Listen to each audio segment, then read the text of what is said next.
Bismillahirrahmanirrahim. Alhamdulillahi Rabbil Alamin. Wassalatu wassalamu ala sayyidil mursalin wa ala alihi wa sahbihi ajma'in. Rabbi syrah lana sudurana wa yassir lana umurana wahlul 'uqdatam min alsinatina yafqahu aqwalana wa thabbit aqdamana wa tammit taqsirana ya rabbana rabbal alamin. La hawla wa la quwwata illa billahil aliyyil azim. La hawla wa la quwwata illa billah. La hawla wa la quwwata illa billah aliyyil azim. Amma ba'd. Allahumma salli wa sallim wa barik ala sayyidina Muhammadin wa ala ali sayyidina Muhammad. Astaghfirullah alladzi la ilaha illa huwa ar-rahmanir rahim. Hayyul qayyum alladzi la yamut wa atubu ilaihi. Allahumma ighfir lana. Alhamdulillah, kita bersyukur kepada Allah Subhanahu wa taala. Dapat sama-sama dalam pengajian hadis 40 yang dikarang oleh Imam Nawawi radhiyallahu anhu. Bersama-sama kita syarah yang bernama Jawahir Lu'lu'iyah yang dikarang oleh Syekh Muhammad ibn Abdullah radhiyallahu anhu. Dan sampai pada hadis yang ke-38. Daripada Sayyidina Abu Hurairah radhiyallahu anhu. Qala Rasulullah sallallahu alaihi wasallam, Inna Allah Ta'ala qala, Man 'ada li waliyan faqad adhantuhu bil harb, wa ma taqarraba ilayya 'abdi bi shay'in habba ilayya mimma aftaradtu 'alayhi, wa ma yazalu 'abdi yataqarrabu ilayya bin nawafil hatta uhibbah, fa idza ahbabtuhu kuntu sam'ahu alladhi yasma'u bih, wa basarahu alladhi yusiru bihi, wa yadahu allati yabtishu biha, wa rijlahu allati yamshi biha, wa la in sa'alani la u'tiyannahu, wa la in ista'adhani la u'idhannahu, wa ma taraddadtu 'an shay'in ana fa'iluhu taraddudi 'an nafsil mu'min yakrahu al-maut wa ana akrahu masa'atah. Rawahu Bukhari.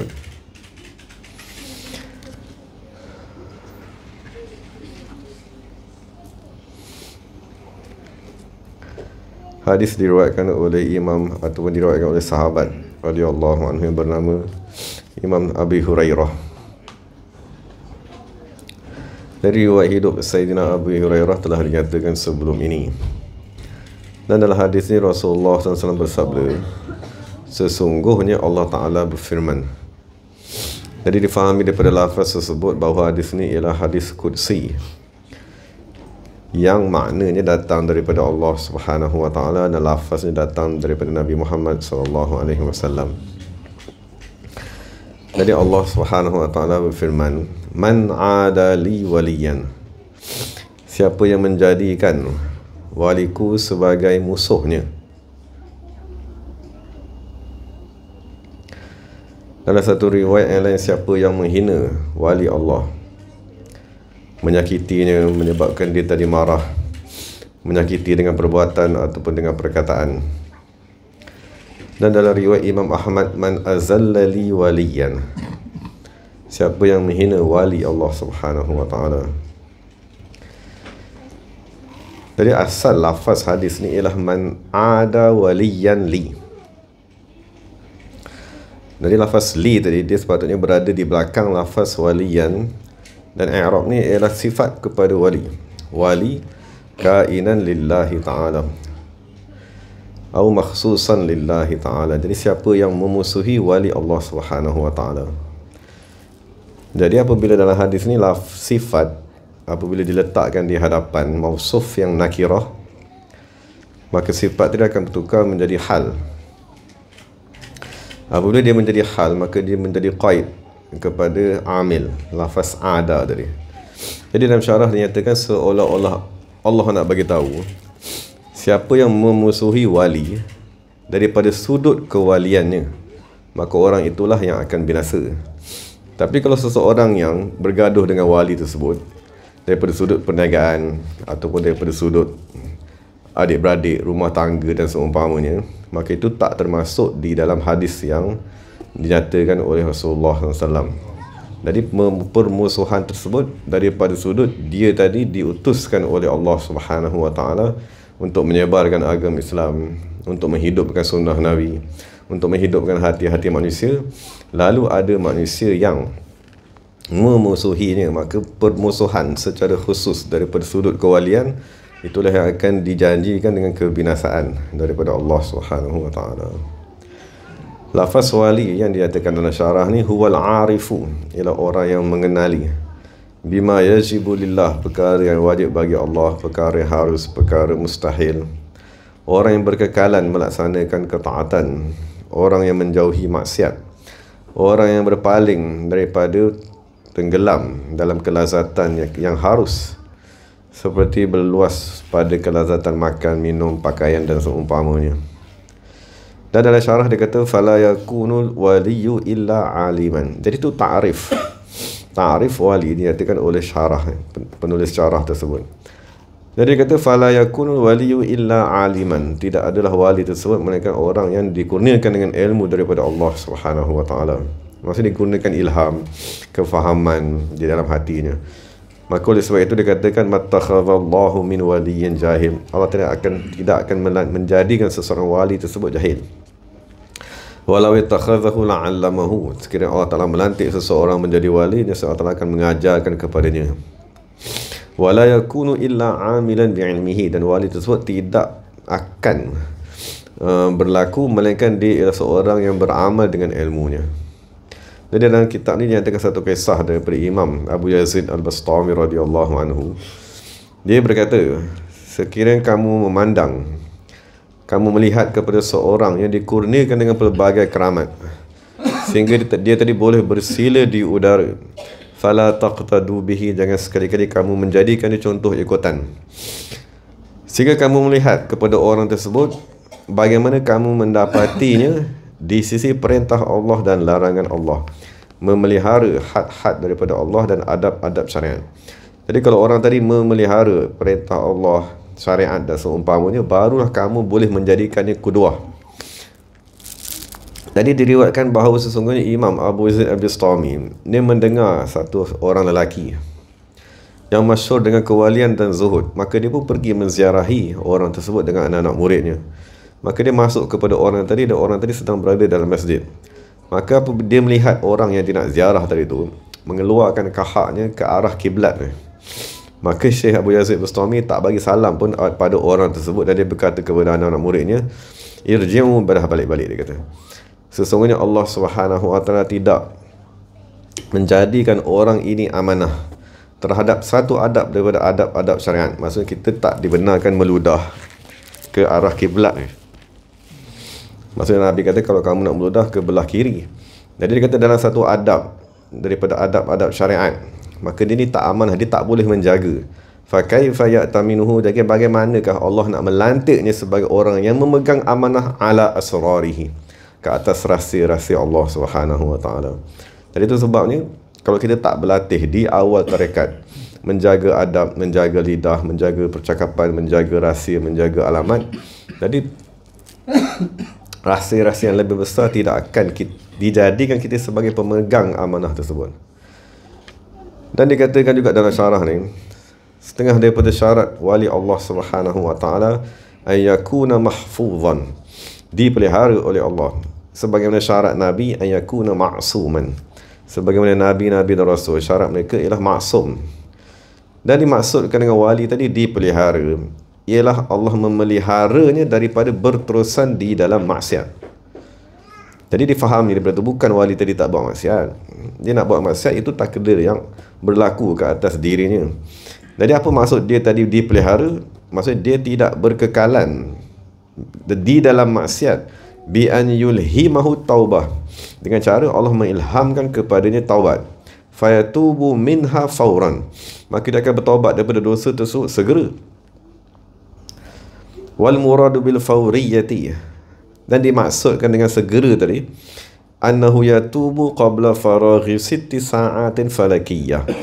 Maksud dia akan bertaubat sebelum berlalu 6 jam, tempoh masa yang malaikat tadi tunggu untuk nak tulis sesuatu kesalahan seseorang. Jadi sekiranya ada seseorang yang mendakwa dirinya wali, tapi apabila melakukan maksiat, Berlalu 6 jam dia tak bertaubat juga kepada Allah Subhanahu wa taala, falaisa biwaliyin, maka orang tersebut bukanlah wali Allah. Bal huwa maghrurun, bahkan itulah manusia yang tertipu dengan amalannya sendiri. Jadi itu pendapat pertama lah. Maksudnya pendapat pertama dalam mensyarahkan hadis ni ialah lafaz wali tadi dikhususkan kepada golongan yang istilahkan sebagai khawasul khawas, manusia yang khusus dari kalangan orang Islam.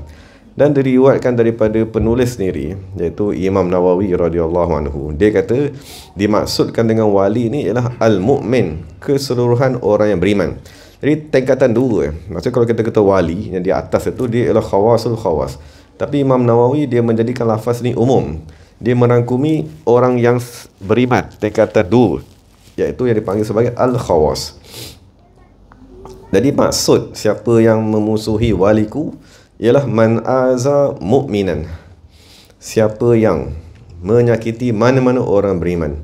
Maksudnya orang yang beriman dengan amalan, orang yang beriman dengan tarbiyah, orang yang beriman dengan suluk, orang yang beriman dengan sirat mustaqim, itulah dipanggil sebagai orang yang beriman. Jadi sesiapa yang menyakiti orang beriman, walaupun orang yang beriman tadi itu bukannya berada di tingkatan khawasul khawas, maka dia tetap termasuk di dalam siksaan yang Allah Ta'ala akan nyatakan dalam hadis ni. Faqad azantuhu, maka sesungguhnya aku memaklumkan kepada orang yang menyakiti tadi, bil harbi, dengan berperang. Jadi penulis kata yang dimaksudkan dengan berperang tu ialah perkara yang menjadi rentetan daripada peperangan, iaitu al-halak, kebinasaan. Sebab kalau kita kata diisytiharkan perang ni mungkin kita menang, mungkin kita kalah kan. Tapi apabila dimaksudkan dengan perang tadi ialah lazim daripada perang tersebut, iaitu al-halaku, kebinasaan. Jadi seolah-olah Allah kata man adali waliyan faqad azantuhu bil halak, maka akan binasakan orang tersebut. Jadi sebahagian daripada orang arif berkata, jangan sekali-kali kamu memusuhi ahli la ilaha illallah, manusia menjadi ahli lafaz la ilaha illallah.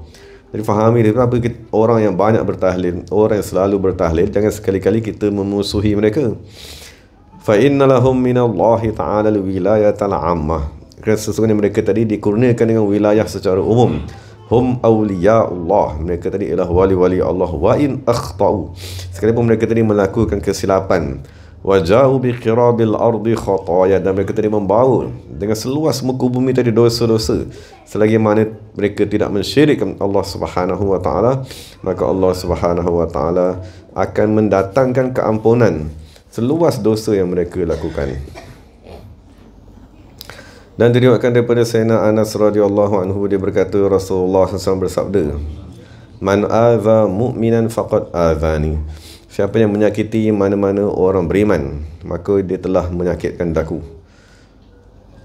Wa man azani faqad azallah, maksud Rasulullah kata siapa yang menyakiti orang beriman ni maksud tingkatan khawas tadi, anak-anak murid kepada wali-wali yang besar tadi, maka dia seolah-olah menyakiti Rasulullah itu sendiri, maka seolah-olah dia menyakiti guru itu sendiri.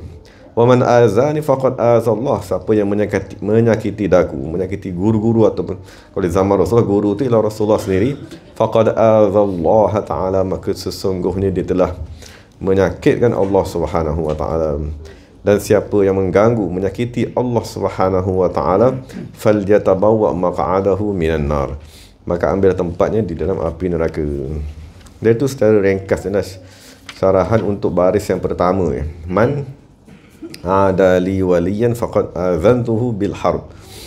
Jadi dalam beberapa riwayat ni kita dapat faham, maksudnya dia di tingkatan khawas. Dalam tingkatan khawas ni Rasulullah kata lafaznya ialah iza. Akan ada orang yang menyakiti. Menyakiti ni dia rendah sedikit daripada lafaz ada. Ada ni maksudnya dia dah menjadikan wali Allah tadi musuh. Jadi kita faham daripada situ, wali Allah yang di tingkatan khawas ni dia terbahagi kepada dua. Ada wali Allah yang dia tadi tersembunyi. Apabila dia tersembunyi, maka dia tak ada musuh. Masa apa nak lawan dengan dia? Orang tak kenal. Tapi ada dari kalangan wali Allah Subhanahu wa taala yang mereka tadi terpaksa menzahirkan diri mereka, terpaksa berdakwah, mengajak manusia kepada Allah Subhanahu wa taala, mengislahkan manusia. Jadi perbuatan tersebut tak disukai oleh musuh Allah Subhanahu wa taala. maka mereka akan mempunyai musuh. Jadi ada dari kalangan wali Allah yang tersembunyi, yang tingkatannya lebih rendah daripada tingkatan wali Allah yang lebih tinggi, yang mempunyai musuh secara khusus, kerana mereka ialah pewaris kepada Rasulullah SAW dan Rasul-Rasul yang lain. Jadi moga-moga kita dapat memahami dan kita dapat, jadi sebalik daripada itu. Maksud pertama sekali, ini amaran kepada kita, dan kita tadi menghina, merendahkan, memusuhi wali Allah Subhanahu Wa Taala, manusia di kalangan tingkatan khawasul. Dan dalam masa yang sama Rasulullah kata, jangan pula kita memusuhi orang beriman. Maksud apabila kita datang, masuk dalam mana-mana, duduk dalam jemaah, maksud dari kalangan jemaah kita ni, paling kurang mereka ialah orang beriman. Paling kurang mereka itu ialah orang yang beriman dengan syariat, dia beriman dengan tarekat, dia beriman dengan berzikir. Jadi jangan sekali-kali kita menyakiti, maksudnya menyakiti orang-orang beriman sebagaimana yang dinyatakan dalam hadis tadi. Maksudnya jangan kita menyakiti sahabat-sahabat kita, jangan kita menyakiti ahli-ahli kita. Kalau kita salah tadi, kita cepatlah minta maaf, istighfar, bertaubat dan seumpamanya. Kadang-kadang kita terkata kawan-kawan ahli seumpamanya, jadi serta-merta lah kita bertaubat. Maksudnya jangan sampai tunggu 6 jam baru kita nak minta maaf atau seumpamanya. Serta-merta kita telefon bagi tahu, saya minta maaf, saya salah cakap, saya ada merendahkan kamu ataupun seumpamanya, walaupun dia tak tahu. Tadi kita minta maaf, moga-moga kita tadi dikurniakan dengan taubat. Maksud moga-moga kita tadi tergolong dari kalangan manusia yang dipelihara. Sebab syarat wali tadi ialah mahfuzun, orang yang dipelihara daripada maksiat. Cuma yang dikata dalam syarah tadi, dipelihara bukan tak buat maksiat, dipelihara daripada tidak bertaubat setelah melakukan maksiat. Maksud kalau orang yang bukan wali, dia buat maksiat setahun, 2 tahun, dia ulang je maksiat yang sama, dia tak bertaubat pun, dan dia gembira dengan maksiat tersebut. Tetapi kekasih Allah Subhanahu Wa Taala, wali-wali apabila dah dipelihara, dia buat juga kesilapan. Kan manusia ni tak lari daripada kesilapan, cuma dia cepat sedar. Allah akan ilhamkan dalam hatinya, kamu buat tadi itu salah, istighfar cepat-cepat, minta maaf daripada Allah. Dan sekiranya dosa tadi berkaitan dengan manusia, minta maaflah dengan manusia yang kamu lakukan kesilapan tersebut. Jadi kita tengok sifat tu ada tak pada diri kita. Kalau ada sifat tersebut pada diri kita, moga-moga kita menjadi manusia yang beriman. Moga-moga kita tadi digolongkan dalam manusia yang beriman. Sebab syarat orang beriman dan wali Allah ni, mereka diilhamkan dengan taubat. Wallahu ta'ala alam. Jadi insyaAllah kalau ada rezeki kita sambung pada masa yang akan datang. Wa aqulu qawli hadza wa astaghfirullahal azim li wa lakum wa lisa'il muslimin wal muslimat. Bismillahirrahmanirrahim. Alhamdulillahirabbil alamin wassalatu wassalamu ala sayyidil mursalin wa ala alihi wa sahbihi ajma'in. Allahumma ihfaz shaykhana wa mursidana wa qurrata a'yunina wa salana sayyidina Sawahuddin Hasan al-Husaini. Allahumma rizqhu wa iyyana sihhatan wa afiyatan wa salamatan wa afatan da'ima. Allahumma rizqna husna adaba'ahu wa mahabbatahu wa khidmatahu bi rahmatika ya arhamar rahimin. Rabbana zalamna أنفسنا وإن لم تغفر لنا وترحمنا لنكون من الخاسرين ربنا آتنا في الدنيا حسنة وفي الآخرة حسنة وقنا عذاب النار صلى الله عليه وسلم محمد والحمد لله رب العالمين قبل الله منا ومنكم.